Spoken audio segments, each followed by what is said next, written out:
Hi everyone, my name is Caroline. I'm a yoga teacher and a physiotherapist, and in this little video I'm going to show you how to do a beginner's version of Sun Salutation A. So Sun Salutation A is from the Ashtanga Yoga tradition, but it can be quite challenging for people who are completely new to yoga until they build up a little bit of strength in the arms and the core. So I'm going to show you a version of Sun Salutation A that I teach to beginners that I think is a nice, more accessible way to learn Sun Salutation. So we'll come up to the top of the mat and we'll get a nice strong standing posture before we move. So bring the feet together, spread along the toes and press them down into the mat. And then lift up the arches of the feet, so you just feel the little small muscles of the feet begin to activate. Feel you've got nice strong feet. And then switch your leg muscles on, so you feel your thighs active. Draw the lower belly in towards the spine, so firming up the low part of the belly. And maybe just lifting and pulling up the pelvic floor muscles as well, so front and back passages. Call it Mula Bandha yoga, just drawing in and lifting up and inside the body from down below. And bring your shoulders back and down. Arms nice and active by the sides. Push your fingertips gently towards the floor.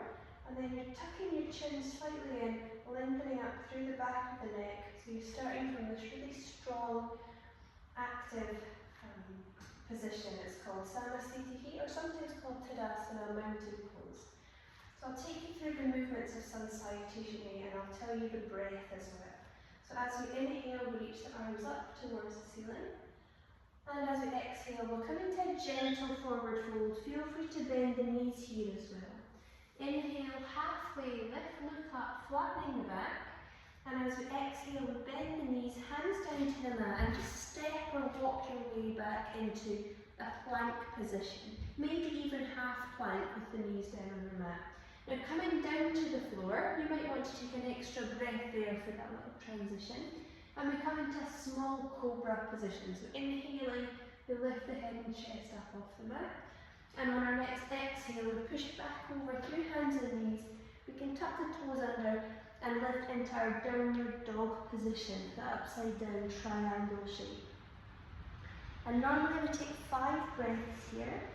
And just a little check into the posture. We want to spread the fingers out nice and widely. And press down into the bases of all the fingers, the front of the knuckles. And the feet are hip width apart, toes turn slightly inwards, heels slightly apart. And we're really lifting up and back with the hips, getting that nice long line through the upper body, stretch through the shoulders, and a gentle stretch through the backs of the legs. Don't have to have straight knees here, the knees could have a little soft bend in them, no problem. And now on our next inhale, we'll bring it forward, step or walk the feet towards the hands, or you can even bring the hands towards the feet. Into that halfway lift position again, inhaling here. Exhale down into a forward fold, feel free to bend the knees again. And then as you inhale, standing all the way back up, reaching up with the arms, and exhale, hands down by the sides. So that's Sun Salutation A, a beginner's version of Sun Salutation A. And normally we do a few repetitions of Sun Salutation A at the beginning of our practice to warm up the body, get the spine moving and to build a bit of strength in the core, the arms as well.